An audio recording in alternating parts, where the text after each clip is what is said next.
ले हैं, ऊपर गंगा मैया का देखो बैठा रहे हैं, बिच्छुन का माला पहने हैं। ई बाबा जी के साथ अभी आओ ना जी। तो पार्वती जी तुरंत हाथ जोड़े, प्रभु को उसका तस्याहीन है, इनका सब काटा दे। सबसे पहले तो सवत लाओ। सवत का मतलब गंगा मैया का ऊपर बैठारे हुई हमारी सवती है, उनका सब काटाओ अपने शरीर से ना। एक बालक के रूप में हुई जाओ तब विवाह हुई। तो पार्वती जी से तथास्तु कह देंगे, चिंता न करो, आज हम एक बालक के रूप में हो दीजिए। तो सबसे पहले हुई अपन त्रिशूल लीन पार्वती जी के अंगने में डाल दिन जैसे गाने तो कहन बाबा कहना आज हमारे खाते तुम मंडप तो बन जाओ। तो तुरंत वो त्रिशूल मंडप बन गया। तो जैसे मंडप बन गया तो देखे बाबा के हमारे डमरू टंगा। तो डमरू तो क्या कह रहे, आज हमारे खाते तुम दियत तो बनो। तो वो तुरंत दियत बनी। दियत मथानी है जो लटका कर थी वो बाबा जी का डमरू है। नागंद कहें तुम उतर जाओ। तो कहें प्रभु हमका का बताए बनइयो। कहें तुम ऊपर चढ़ी जाओ, बहुत गुड़ियात मुड़ियात साफ दी को बहुत गुड़िया मुड़ियात है जब लड़ी जात। कहना तुम दोनों जने गुड़िया मुड़िया जाओ मड़वा के ऊपर। जैसे गुड़ियान मुड़ियान तैले बाबा बतरा बना दे। कहीं चिंता न करो, हम गूंथ लगवाइए तुमका खुलेंगे जरूर। तो 5 गूंथ लागा बाकायदा। बाबा एक अगल बगल थे ना, एक बढ़िया घड़ा प्रकट कर दी। कच्चा घड़ा मिट्टी का जब प्रकट कर दी तो मड़वा के लगी धरती। बिच्छुन कह रहे तुम आऊ तो उतर आओ। कहन बाबा हम का बनाइयो। कहन जैसे तुम डंक मरती हो तुम्हें डंके वाली चीज बनाइबे तो जो बना दी बेजरा। देखो यो जो कुछ जात है तो बिल्कुल डंक सही है। अगल बगल बही दिन बाबा और गंगा मैया तो कह रही अब तुम वही घड़ा के अंदर विराजमान हो जाओ।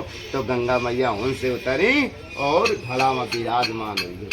बाबा तुरंत आम के पत्ता धरे और जौ के परई धर दी दिन। देखियो बाबा के माथे में चंद्रमा बहु विराजमान। चंद्र देवता ते कह रहे आज तुम उतरो मेरे शरीर में कौन रही। चंद्र देवता का जैसे उतारे तो दीपक के रूप में प्रचलित कर दी।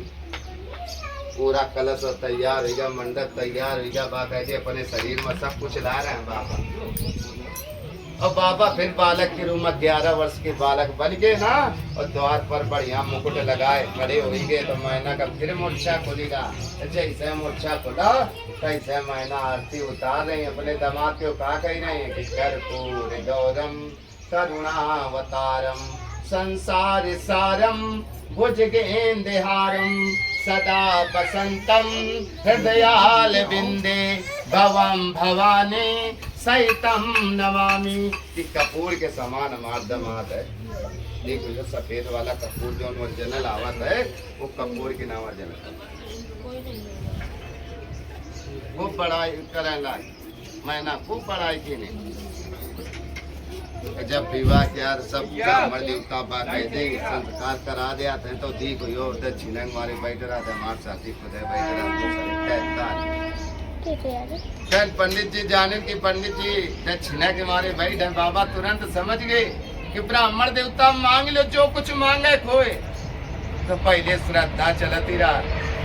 अब श्रद्धा वाला काम खत्म होगा। हमारे साथ 51 में कैसे पह दिया था तो वो पहले जब श्रद्धा का है तो बाबा सोचेंगे श्रद्धा से कहा है। तो भगवती 5 मुठा पंडित जी का भर के दिन है। तो पंडित जी का उठा बनी नहीं बात कि बाबा हमका प्रसाद दी नाव ठाकुर तक तुम आओ तुम्हारा तो आधा बात है। भगवती रह जाएगी तो बहुत नाव नहीं बनी है। अगर नहीं ले रहे देवा तीसरा नेत्र बोल देने तो काम दे सैया माऊ बसम हो जाए बढ़िया नहीं बन जाता। तो 3 मुठा वो उनका दिन है। और जैसा दिन है ना जैसा बाबा देख तो नहीं रहे तो रास्ता में दिनचर्या। पंडित जी अपने घर प्रसाद लेंगे जैसे थाली में खोले तो उनके घर में सीधा पिसान दक्षिणा बा कहते निकला खान जाओ कलयुग में सबको सीधा पिसान दक्षिणा बा कहते लगा के गई। और नाव ठाकुर तुम हमारे प्रसाद का जरिया हुआ तो जिंदगी भर जरिए उतर रही है। कटिंग काटा तो पड़ा जरिया हुआ तो छूटा तो नहीं। उसी प्रकार साधु बनिया दूतों को आज्ञा दे दी कि जाओ मेरी पुत्री के लिए सुंदर वन ढूंढ कर ले आओ। सुंदर वन ढूंढते ढूंढते कंचनपुर कलकत्ता नगर में गए। वहाँ एक बनिए के बेटे को